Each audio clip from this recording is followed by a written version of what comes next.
गुरु कृपा से जो कुछ भी सीख पा रहे हैं उसे कुछ देर आपके समक्ष रखने का प्रयास करें। धर्म प्रेमी बंधुओं, माता एवं बहन,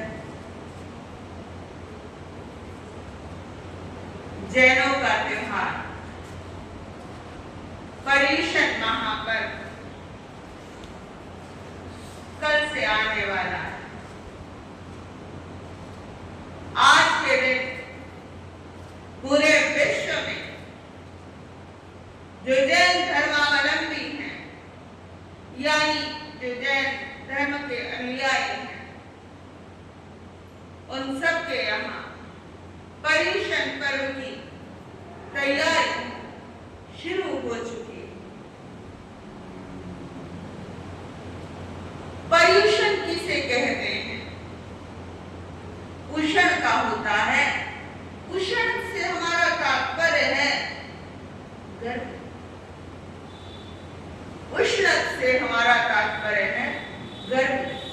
गर्मी अगर अधिक होती है तो शरीर जलने लगता है, वस्तुएं भी जलने लगती हैं, पदार्थ भी जलने लगते हैं, अंदर तक से जलने लगता है। पर्युषण से हमारा तात्पर्य है यानी जो हमारी आत्मा पर लगे हुए कर्मों को जलाने की ताकत रखते हैं। वो ताकत किसमें है? वो केवल ताकत पर्युषण के अंदर है। ये सीजन है, ये आत्मा का सीजन है। जिस आपके दूसरे त्योहार होते हैं, रक्षाबंधन, होली इत्यादि, ये सारे के सारे त्योहार खाने पीने, मौज मस्ती, पहनने और ओढ़ने के त्योहार हैं। लेकिन जो आपका ये पर्युषण महापर्व है, ये लोकोत्तर महापर्व है। बाकी सारे त्योहार पर्व कहलाते हैं, लेकिन पर्युषण महापर्व कहलाता है। महा हिंदी में उस समय उपसर्ग लगता है जिस समय किसी चीज की अतिशयोक्ति करना, जहां पर अतिशयोक्ति अलंकार का प्रयोग करना। जैसे आप कभी विवाह में जाते हैं तो उस दौरान आप सभी अलंकृत होकर जाते हैं, आभूषण इत्यादि पहन कर जाते हैं। वस्त्र भी परिधान सामान्यतः तो साधारण होते हैं, लेकिन किसी विशेष अवसर पर विशेष होते हैं, अलंकृत होते हैं। कढ़ाई, कशीदाकारी इत्यादि ये सब होते हैं। तो ऐसे ही अपनी आत्मा पर अभी कुंदन से कढ़ाई करनी है 8 दिन तक। 8 दिन के बाद भी ऐसी कढ़ाई का रंग चढ़ा है। कई बार कुछ रंग उतर जाते हैं और कई बार कुछ रंग छड़े ही रह जाते हैं। चमत्कारी संत स्वामी श्री रूपचंद जी महाराज, जो बड़े सुविख्यात हैं, जिनकी साधना का बल आज तक भी लोगों को नजर आ रहा है। लोग उसे चमत्कार मानते हैं, लेकिन जैन दर्शन चमत्कार में भरोसा नहीं करता, चमत्कार में नमस्कार नहीं करता। जो सच्चे जैन अनुयायी हैं, वो चमत्कार नहीं मानते हैं।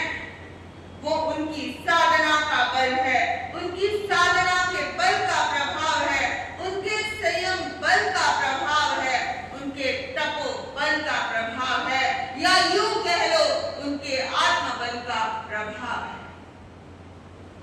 उनके ही बचपन की आज के दिन की घटना बताती हूँ। पर्युषण से पहला दिन था, बहुत पसंद थे, छोटे से थे, लगभग 5 बरस के थे।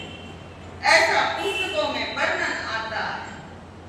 5 साल का बच्चा, फल तो सभी को प्रिय होते हैं, चाहे वो किसी भी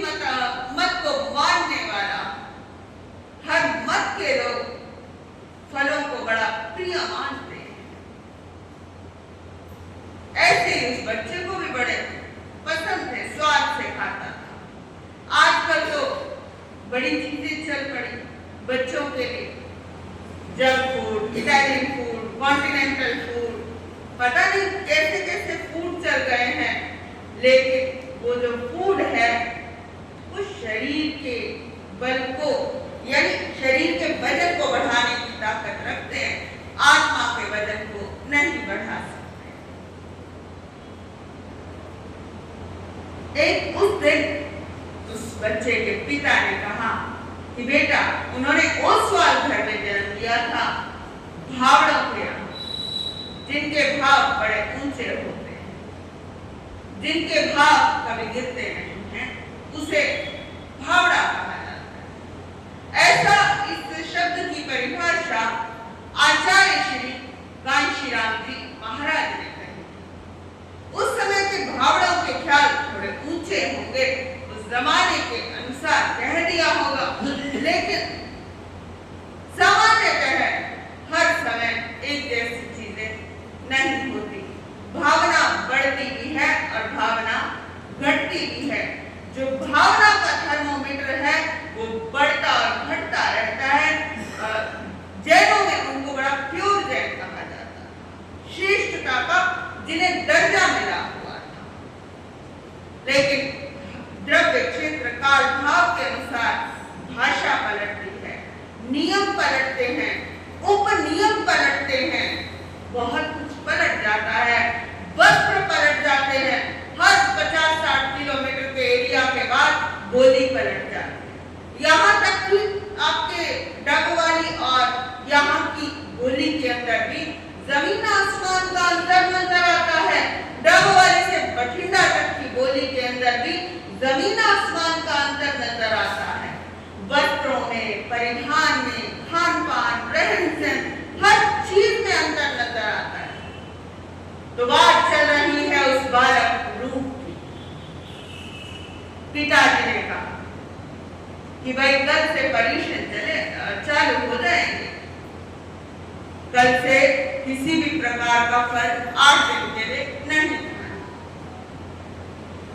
वो बच्चा 8 दिन तक बड़ी गहराई से सोचता रहा।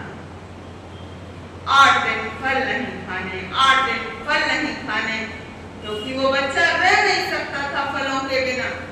उस जमाने के अंदर बड़ी वैरायटी भी नहीं थी, लिमिटेड चीजें होती थी। कभी कभी मिठाई इत्यादि घरों में आ जाती थी, उससे अधिक तो कुछ नहीं आता था।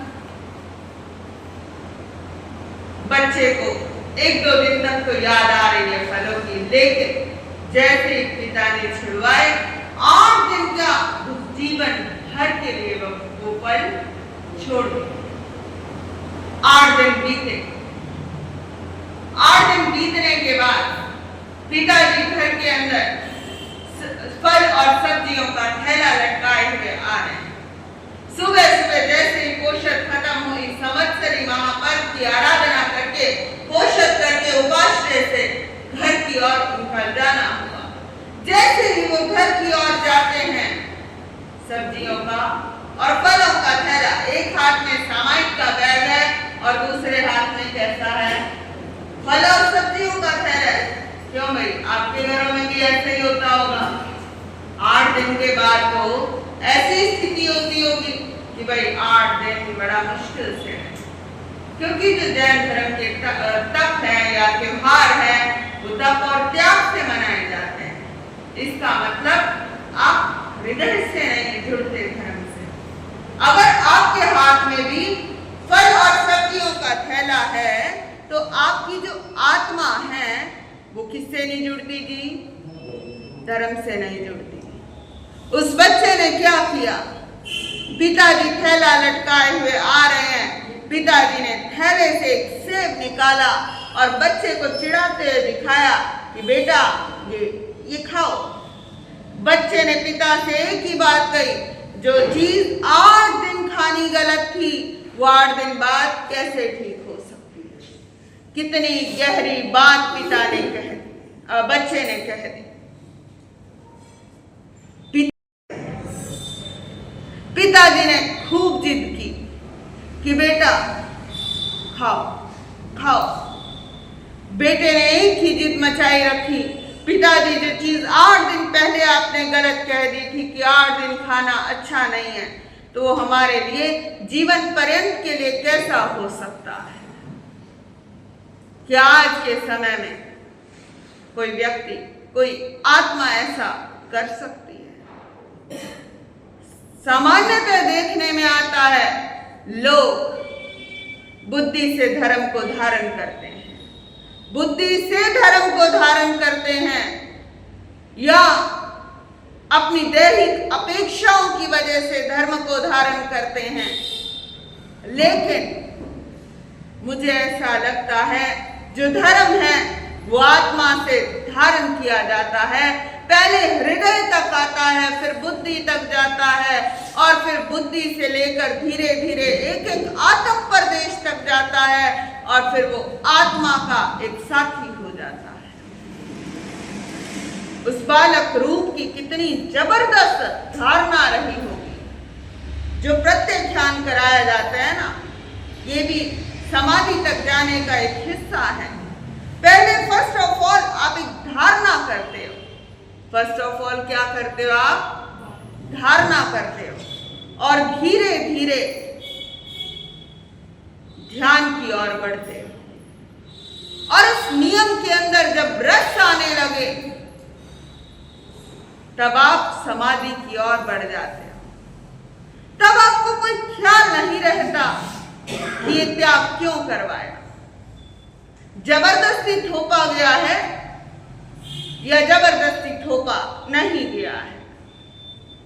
धारणा, ध्यान और समाधि, ये पतंजलि ने जबरदस्त बात कही है।